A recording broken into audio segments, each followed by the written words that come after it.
വെണ്ടയ്ക്കൊക്കെ കിട്ടുമ്പോൾ ഇതുപോലൊന്ന് തയ്യാറാക്കി നോക്കണം.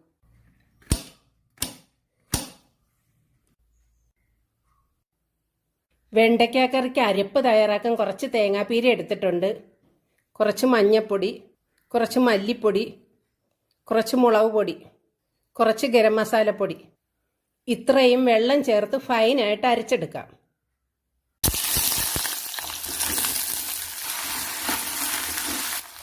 വെണ്ടയ്ക്ക സവാള ഒന്ന് വഴന്ന് വരുമ്പോൾ തക്കാളി പച്ചമുളക് ചേർക്കാം. കുറച്ച് വെള്ളം ചേർത്ത് അടച്ചു വെച്ച് കുക്ക് ചെയ്യാം.